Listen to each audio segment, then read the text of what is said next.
इस तीर्थ पर आने से श्रद्धालु को भगवान शिव और भगवान विष्णु दोनों का आशीष प्राप्त होता है।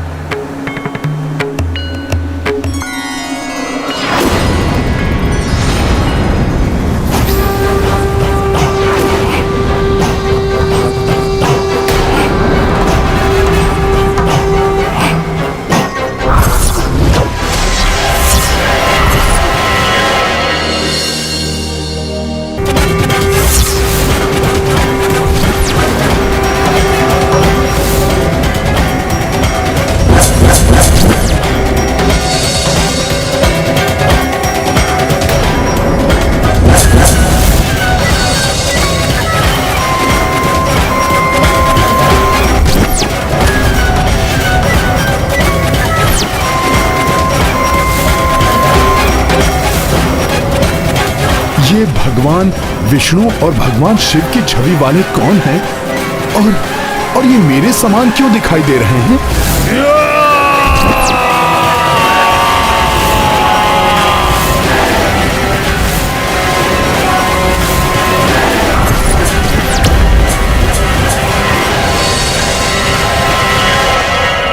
प्रभु, विचित्र सा आभास क्यों हो रहा है मुझे? श्री हरि, भोले बाबा एवं मेरा स्वयं का मिला जुला रूप क्यों दिखाई दे रहा है मुझे? मुझे किसी माया ने भ्रमित कर दिया है या फिर मेरे मन की कल्पना है ये? हनुमान, ना ही ये कोई माया है और ना ही तुम्हारे मन की कल्पना। मैं तुम्हें इनके अद्भुत रूप की संपूर्ण कथा सुनाऊंगा, जिससे तुम्हें स्वयं ही बोध हो जाएगा कि तुम्हें ऐसा आभास क्यों हो रहा है। मेरे भोले भक्त हनुमान को समझाने के लिए उसे बताना ही पड़ेगा कि कालांतर में उनके वृषकपि अवतार में आने का उद्देश्य समाप्त होने के पश्चात भूलोक से उनका भी निर्माण हुआ था। ये अनेक युगों पूर्व की बात है हनुमान। दैत्यों के पूर्वज महाबली हिरण्य का पुत्र महाशनि घोर तपस्या से प्राप्त वरदानों के कारण अनेक शक्तियों का स्वामी हो गया था, किंतु तपस्वी होकर भी दैत्य प्रवृत्ति के कारण उसने अपने आतंक से तीनों लोगों को आतंकित कर रखा था।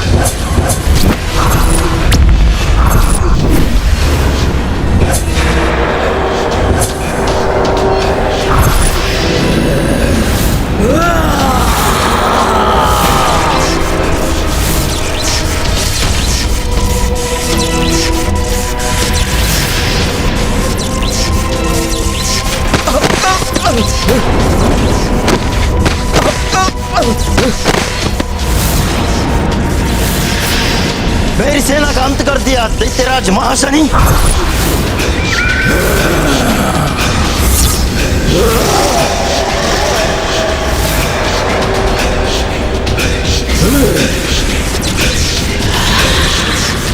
अब तुम नहीं बचोगे।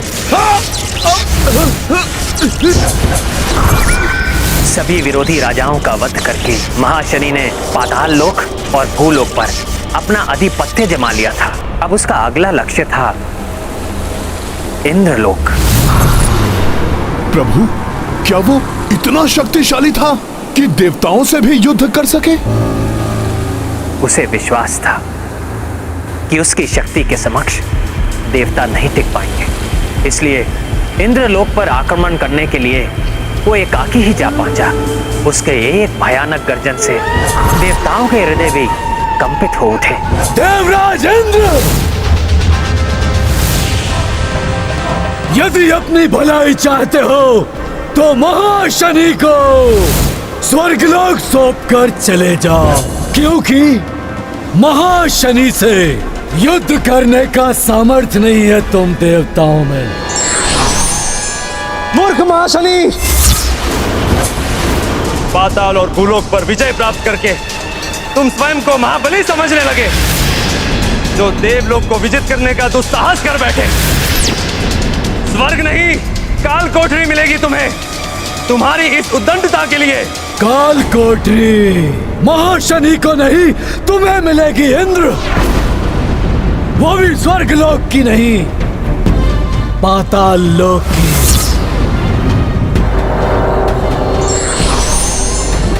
अच्छा है जो तुम सब भी आ गए देवों।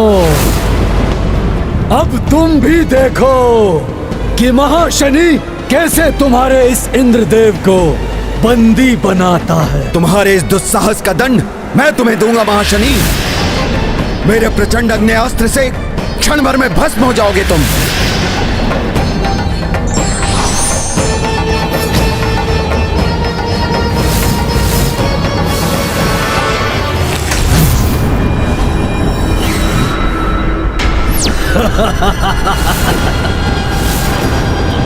अग्निदेव, तुम्हारा अग्नेयास्त्र मेरा कोई अहित नहीं कर सकता।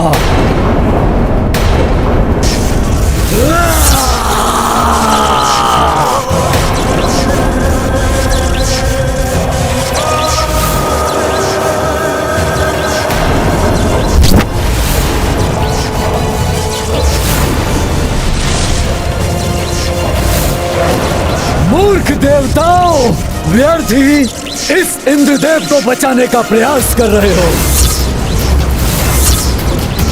इन्हें तो मैं बंदी बनाऊंगा ही, किंतु अब तुम सबको भी मैं बंदी बनाऊंगा।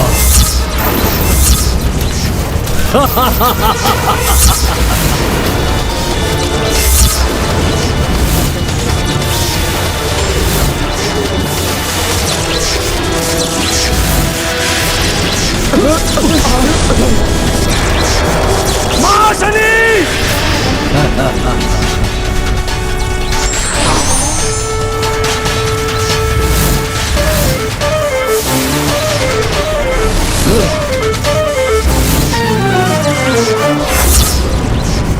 तुम्हारा वज्र भी विफल हो गया इंद्रदेव।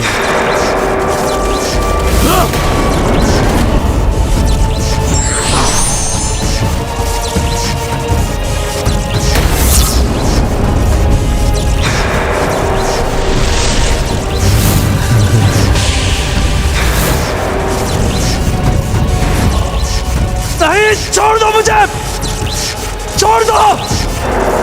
देवताओं के अस्त्रों को विफल करके महाशनि इंद्रदेव को बंदी बनाकर पाताल लोक ले गया और उन्हें काल कोठरी में ढकेल दिया। देखा इंद्रदेव, किसने किसे बंदी बनाया? महाशनि ने तुम्हें इस काल कोठरी में बंदी बना दिया है। अर्थात स्वर्ग लोक पर भी महाशनि ने अपना आधिपत्य बना लिया था। हाँ हनुमान, वरदानी शक्तियों के कारण उसने सहजता से देवताओं को विवश करके इंद्रदेव को बंदी बना लिया था। तो क्या देवताओं ने उसके पश्चात इंद्रदेव को मुक्त कराने का कोई भी प्रयास नहीं किया? क्या करते देवता, विवश हो गए थे। अधीनता स्वीकार करनी पड़ी उन्हें उस दैत्य की। यही नहीं, वरुण देव को संधि बनाए रखने के लिए उसने महाशनि से अपनी पुत्री का विवाह करना पड़ा। वरुण देव के बारंबार आग्रह करने पर अंततः महाशनि इंद्रदेव को मुक्त करने के लिए तत्पर हुआ। जाओ इंद्रदेव, तुम्हें मुक्त किया महाशनि ने, तुम स्वतंत्र हो।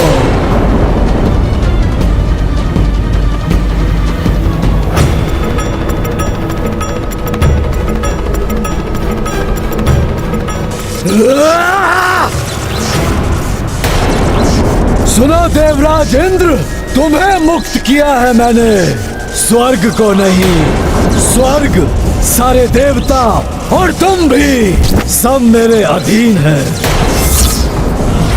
और हाँ, कोई भी छल या कपट करने से पूर्व स्मरण रखना कि ये मेरी प्रचंड जटाएं केवल केश नहीं है, ये यमपाश है जो तुम्हारी ग्रीवा के लिए मृत्यु फांस है, तो अन्य देवताओं के लिए तीक्ष्ण खड़ग।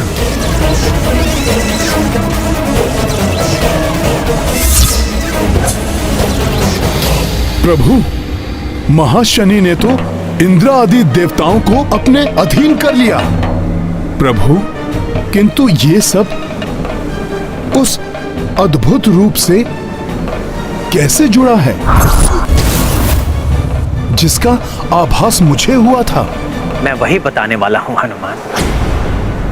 जब इंद्रदेव की पत्नी देवी सची ने परास्त हुए इंद्रदेव की दशा देखी तो उनसे रहा नहीं गया। वो ब्रह्मा जी से इसका उपाय पूछने के लिए ब्रह्मलोक जा पहुंची।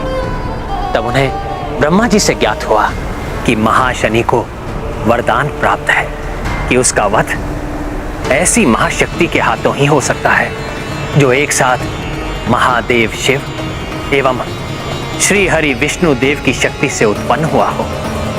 इसीलिए देवताओं के शक्ति प्रहार का उस पर कोई भी प्रभाव नहीं पड़ रहा था। तो क्या प्रभु, ये वही रूप है जिसका मुझे यहाँ पर आने से बार बार आभास हो रहा है?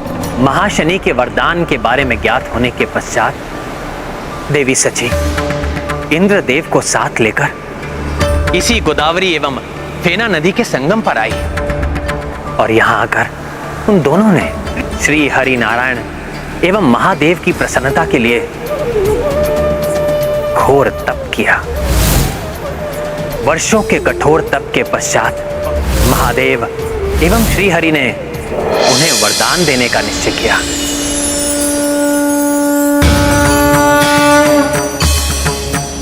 प्रणाम महादेव।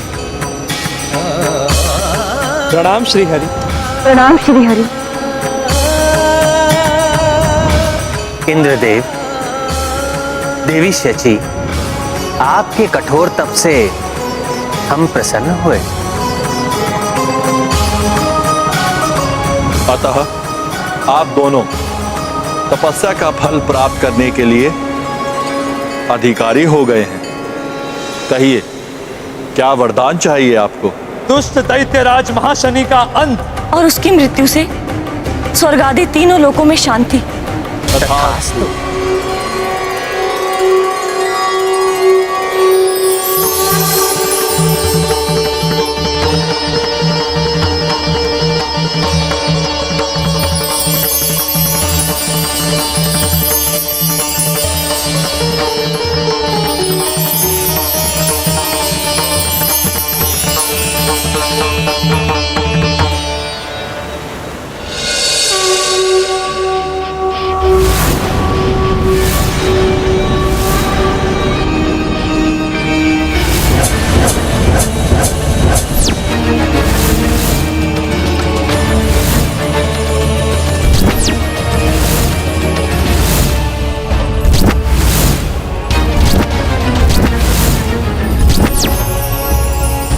आश्चर्यचकित ना हो देवी शची, ये मुझ विष्णुदेव एवं महादेव के सम्मिलित तेज से उत्पन्न हुई महाशक्ति है। इसे जगत वृषकपि के नाम से जानेगा। तीनों लोकों में अपने आतंक से हाहाकार मचाने वाले महाशनि दैत्य का वध करेगा वृषकपि।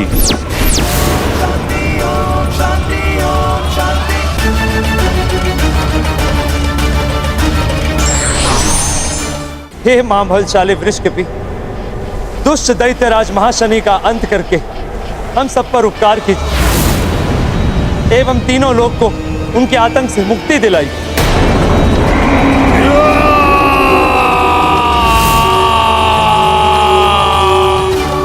इसका अर्थ है जिस दिव्य रूप का मुझे बार बार आभास हो रहा था वो श्री हरि एवं भोले बाबा की सम्मिलित शक्ति से उत्पन्न महाबली वृषकपि का ही रूप है जो इसी संगम पर अवतरित हुए थे। हाँ हनुमान, इसीलिए इस स्थान का नाम वृषकपि तीर्थ पड़ा। किंतु प्रभु, फिर वृषकपि ने दैत्य महाशनि का अंत कैसे किया? हनुमान, जिस प्रकार तुम एक ही छलांग में समुद्र पार करके लंका पहुंच गए थे, उसी प्रकार वृषकपि भी एक ही छलांग में यहां से पाताल लोक जा पहुंचे।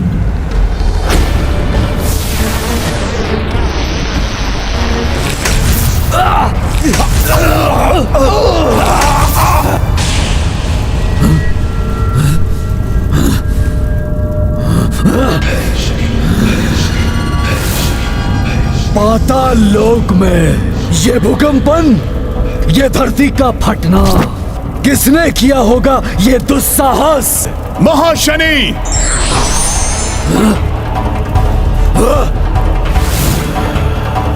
प्रतीत होता है किसी बड़े योद्धा को उस इंद्र ने भेजा है। अच्छा है, बहुत दिनों से किसी महान योद्धा से युद्ध का आनंद नहीं लिया, अब आएगा आनंद।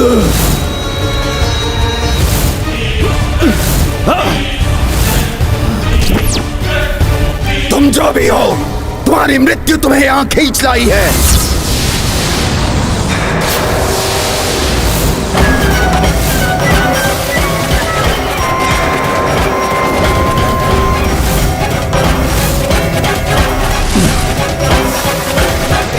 मृत्यु होगी तुम दैत्यों की।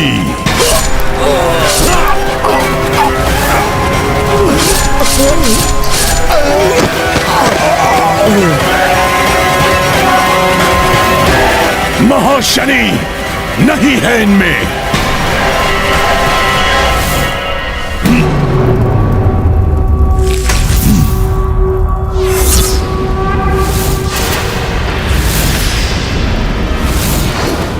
मेरी सेना का विनाश किया तुमने, किंतु अब मैं करूंगा तुम्हारा नाश।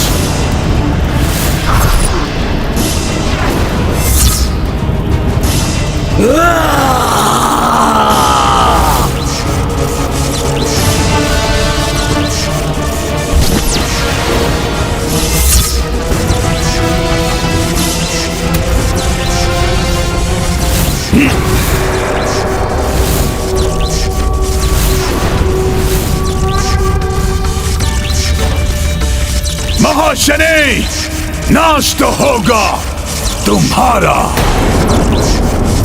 सर्वनाश होगा। ये कौन है जिसने मेरी जटाओं को इस प्रकार पकड़ लिया है?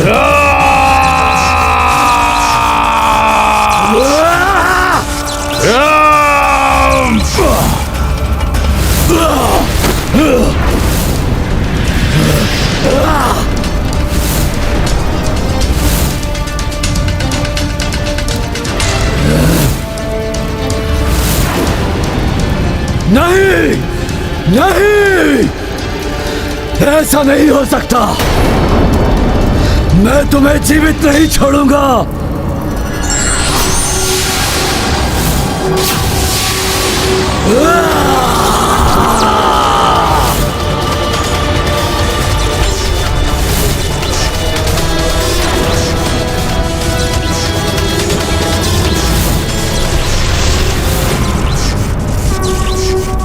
मेरा प्रहार विफल कैसे हो गया? नहीं, तुम्हारा अंत होगा, अवश्य होगा।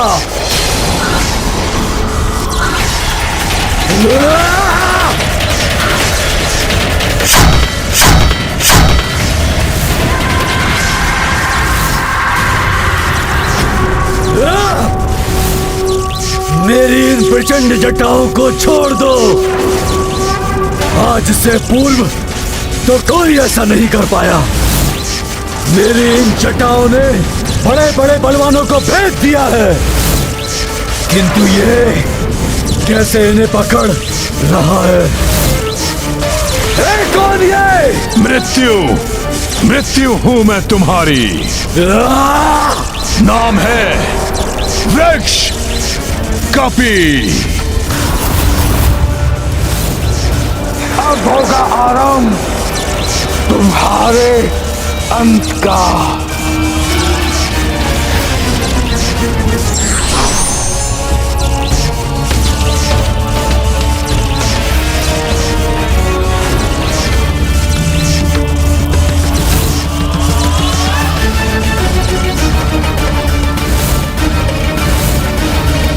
नहीं,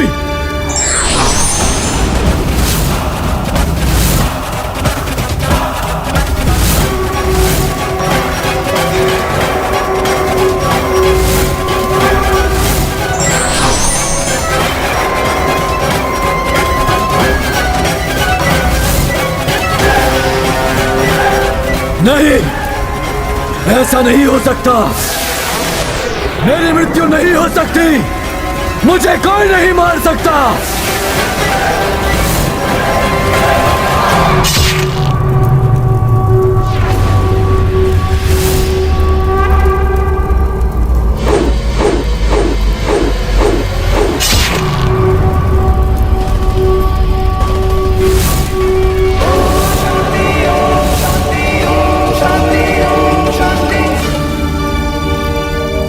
जैसे ही वृषकपि ने महाशनि का वध किया, समस्त देवता वहां एकत्रित हो गए।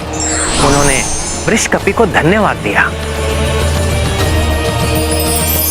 प्रभु, न जाने क्यों मुझे बार बार ऐसा आभास हो रहा था कि वृषकपि के स्थान पर मैं ही हूं। प्रभु, क्या रहस्य है ये? मेरा उन दिव्य शक्ति वृषकपि से क्या संबंध है? वृषकपि से तुम्हारा संबंध ही नहीं हनुमान, अपितु वो दिव्य शक्ति वृषकपि तुम ही थे।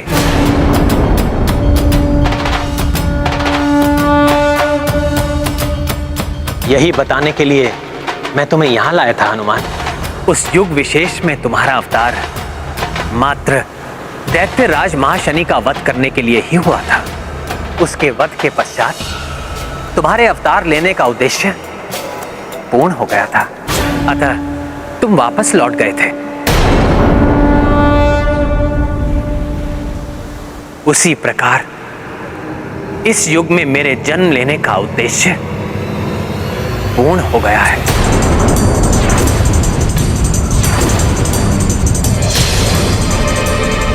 अब मेरे भी वापस वैकुंठ धाम लौटने का समय आ गया है।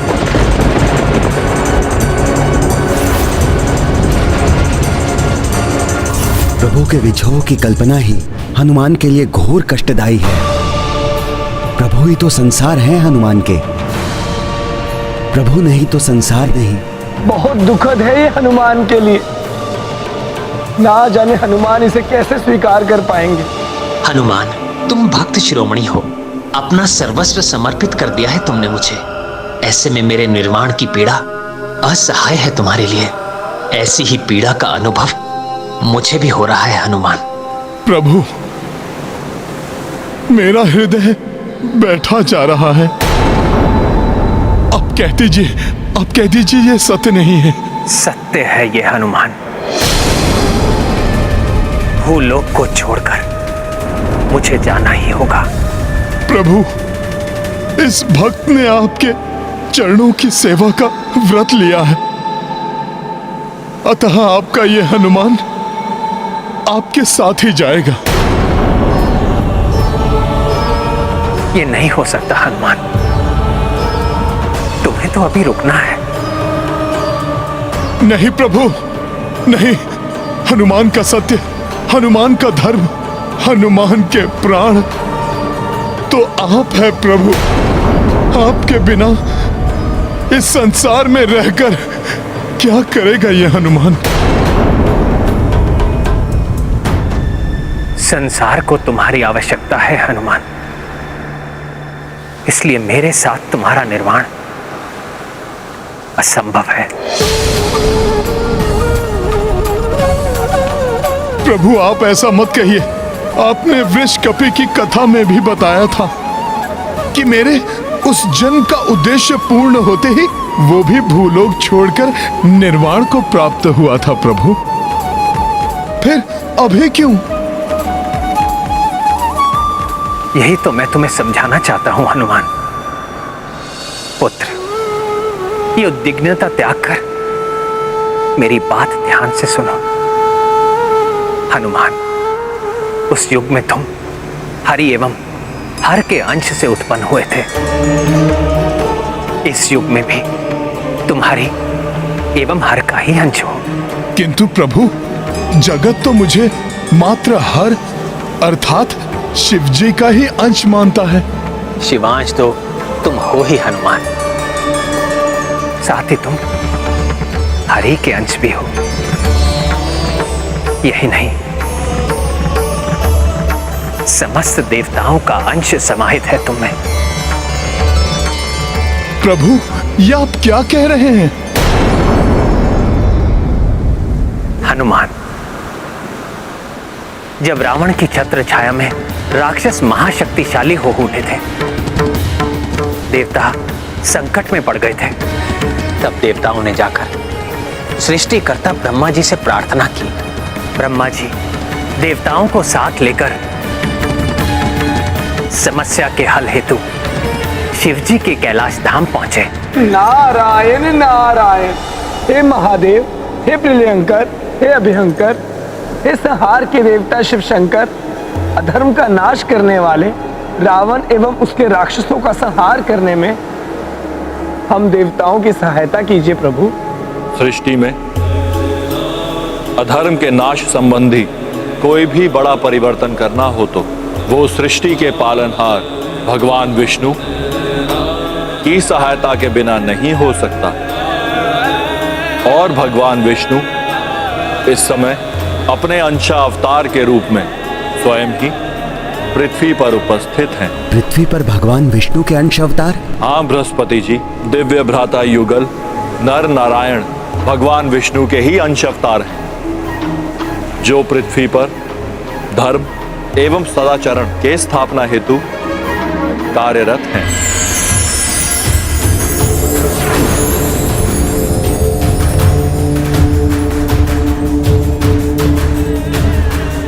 आप सब जाकर उनसे प्रार्थना कीजिए। मुझे विश्वास है कि वे अवश्य ही आपकी समस्या का समाधान करेंगे। दिव्य ऋषि युगल नर एवं नारायण श्री हरि जी के अवतार थे? हाँ हनुमान, शिव जी के निर्देशानुसार देवता शीघ्र ही ऋषि युगल नर नारायण की शरण में जा पहुंचे। ऋषि युगल नर नारायण को हम देवताओं का प्रणाम।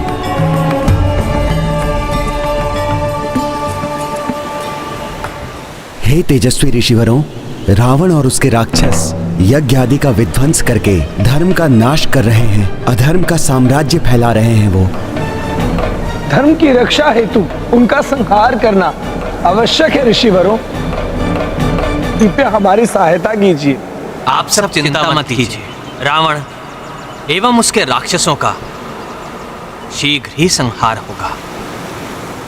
उन दिव्य ऋषियों ने ध्यान योग द्वारा अपनी कुंडलिनी जागृत करके अपने दिव्यांश को प्रकाश पुंज के रूप में प्रकट किया।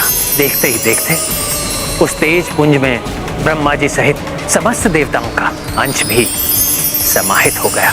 और तब ऋषि नर नारायण के तेज के रूप में विष्णु देव का अंश ब्रह्मा जी एवं अन्य देवताओं के अंश से पुष्ट होकर शिव जी के कैलाश धाम की ओर प्रस्थान कर गया। और तब समस्त देवताओं के तेज से संपन्न यह ऊर्जा पुंज जाकर शिव जी से उत्सर्जित ऊर्जा पुंज में समाहित हो गया। तत्पश्चात उसे वायुदेव ने ले जाकर महाराज केसरी एवं माता अंजना को प्रदान किया था, जिससे तुम्हारा जन्म हुआ था हनुमान। हरिहर एवं अन्य देवताओं के अंश से जन्मे हनुमान का उद्देश्य अभी पूर्ण नहीं हुआ है। प्रभु, आप मुझे देवांश कहें या जगत मुझे रुद्रांश समझे, किंतु सत्य तो ये है कि मैं मात्र आपका भक्त हूं, आपका तुच्छ सेवक हूं प्रभु। आपकी सेवा के अतिरिक्त कोई भी अन्य उद्देश्य नहीं है मेरे जीवन का प्रभु। जगत को संकट से बचाने वाले संकट मोचन महाबली हनुमान के जीवन के उद्देश्य को एक लघु सीमा में नहीं बांधा जा सकता। भक्त शिरोमणि, तुम्हें राम राज्य में वृद्धि करनी है, धर्म मार्ग पर चलने वाले पथिकों की रक्षा करनी है। आने वाले युगों में राम नाम के अस्तित्व को बनाए रखना है तुम्हें। ये आप क्या कह रहे हैं प्रभु? कब तक मैं ये सब करता रहूंगा आपके बिना? मेरे बिना नहीं हनुमान, मेरे नाम मेरी कथा के रूप में मैं स्वयं तुम्हारे साथ रहूंगा। और जब कलयुग में अधर्म पुनः धर्म को कुचलने का प्रयास करेगा, तब धर्म की रक्षा हेतु धर्म के अनुयायियों की सहायता के लिए तुम्हारी भक्ति की शक्ति ही एकमात्र सहारा होगी। प्रभु, हनुमान का सहारा तो मात्र आप हैं। मेरा अस्तित्व, मेरी पहचान आपकी भक्ति, आपकी सेवा ही है प्रभु। उसके बिना तो मैं मात्र एक साधारण सा वानर ही हूं। आप हैं तो युग युगांतर तक मैं हूं। यदि आप नहीं तो मैं भी नहीं हूं प्रभु।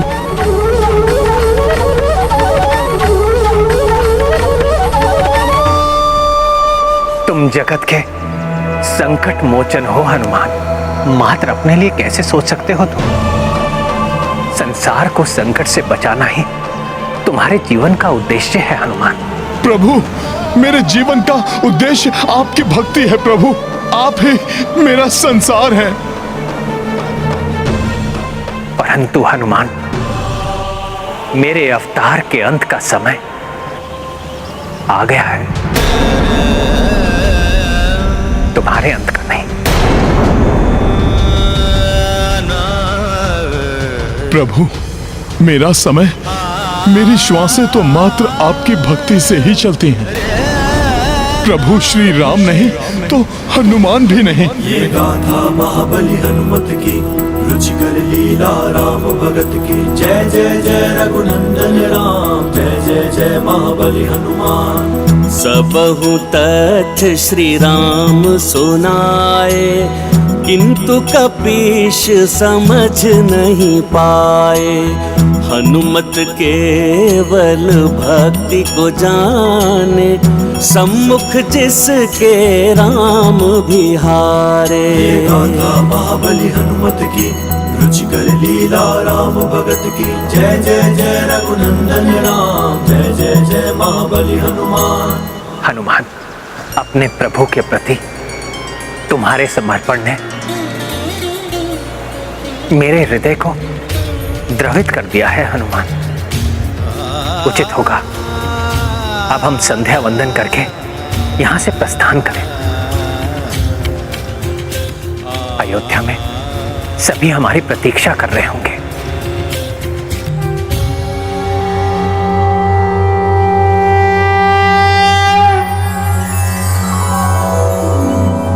ओम भूर्भुवस्वः तत्सवितुर्वरेण्यं भर्गो देवस्य धीमहि धियो यो न प्रचोदयात्। स्वाहा।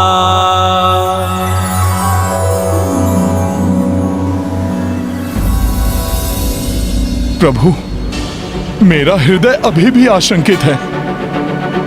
कहीं आप मुझे बिना बताए तो नहीं चले जाएंगे ना? हनुमान, मैं वचन देता हूं, तुमसे मिले बिना नहीं जाऊंगा। किंतु अभी तो हमें अयोध्या के लिए प्रस्थान करना है। उचित है प्रभु, उचित है।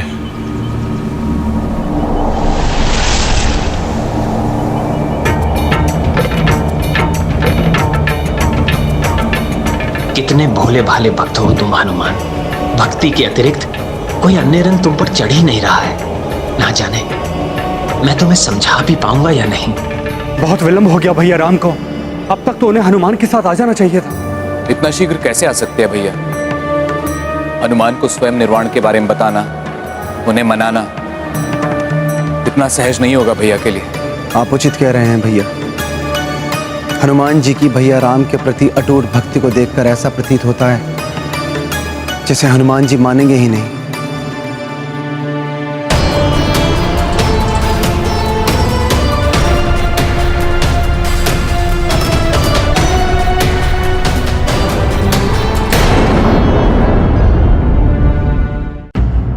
प्रणाम भैया, प्रणाम। प्रभु, अब आप विश्राम कर लीजिए, आप क्लांत हो गए होंगे।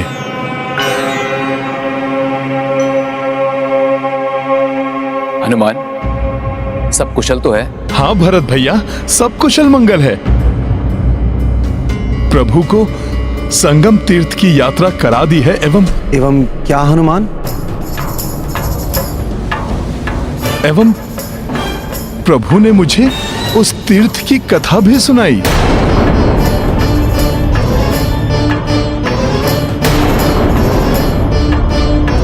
प्रभु को भूख लगी होगी, मैं प्रभु के लिए जलपान लेकर आता हूं।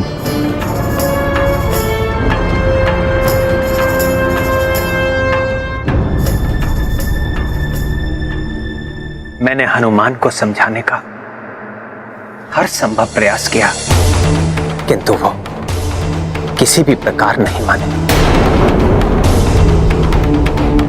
हनुमान आपके सर्वसमर्पित भक्त हैं भैया, अतः उनके लिए सब कुछ जानना अति आवश्यक भी है।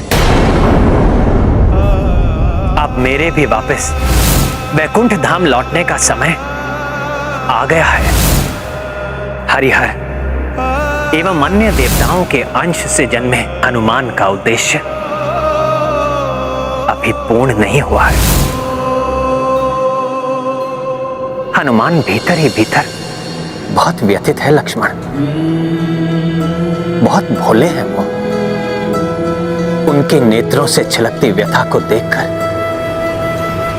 मैं उन्हें कठोरता से कुछ कह ही नहीं पाया। फिर भी मैंने उन्हें अपने प्रयाण के विषय में संकेत तो दे दिया। जो घटनाएं घटित हुई, मेरे और उनके जीवन का उद्देश्य, सब कुछ समझाया, परंतु नहीं प्रभु, मुझे छोड़कर आप कैसे जा सकते हैं? मैं ऐसा नहीं होने दूंगा। परंतु क्या भैया? भरत, यदि उस क्षण तुम वहां होते तो कदाचित तुम भी रो देते। हनुमान के नेत्रों से अश्रु बह रहे थे, हनुमान टूट गए थे, और कितनी पीड़ा देता मैं उनके व्यथित हृदय को। नहीं कह सका कुछ अधिक।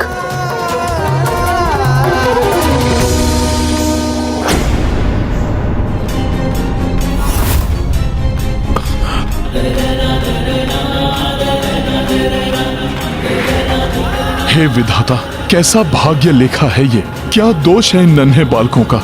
पहले माता इन्हें छोड़कर गई और अब नहीं नहीं नहीं नहीं नहीं। हनुमान, संभलना होगा तुम्हें। यदि इन बालकों ने यह अश्रु देख लिया तो कारण पूछ बैठेंगे। अपने पिता की भांति ये भी तुमसे बहुत स्नेह करते हैं। इन्होंने पूछ लिया तो क्या उत्तर दूंगा मैं? यदि इन्हें प्रभु के प्रस्थान की भनक भी लग गई तो इनके हृदय तो पूरी तरह से बिखर कर रह जाएंगे। क्या मैं तो शांत हूं, फिर भी सुबकने की ध्वनि सुनाई दे रही है?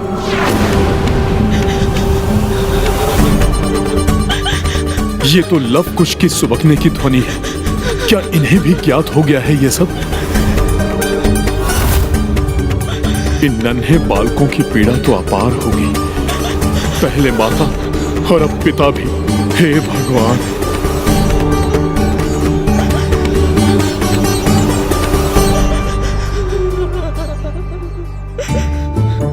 लवकुश, क्यों रो रहे हो आप दोनों?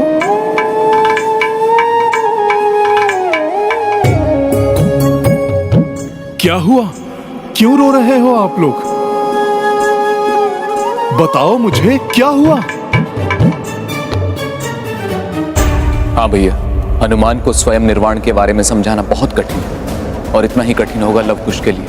हाँ भरत, उन बालकों के कोमल हृदय पर न जाने क्या बीत रही होगी।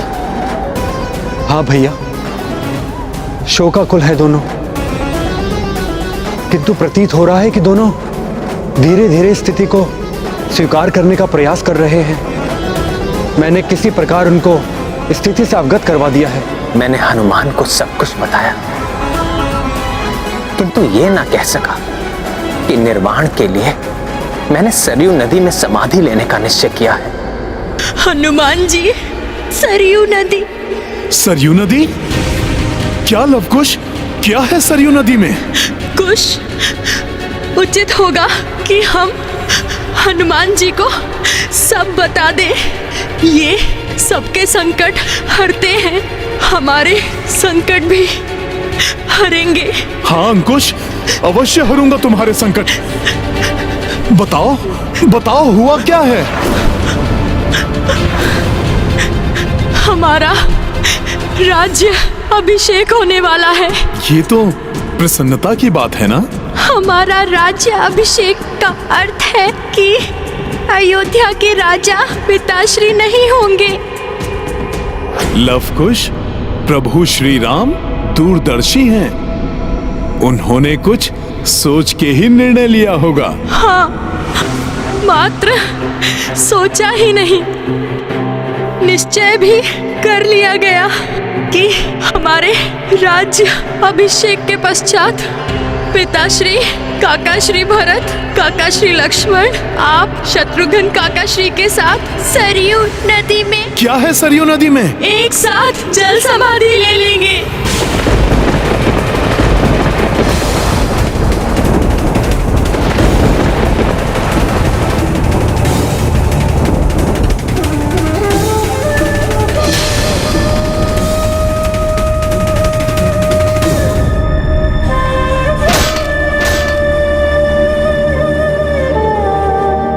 ये है रामायण, रामचंद्र गुण धाम की, सब सुधि जन करिए कथा श्रवण श्री राम। जन्म के पश्चात मृत्यु एक निश्चित क्रिया है, किंतु इससे विचलित हुए बिना जो व्यक्ति केवल सत्कर्म करता है, उद्धार भी उसी का होता है।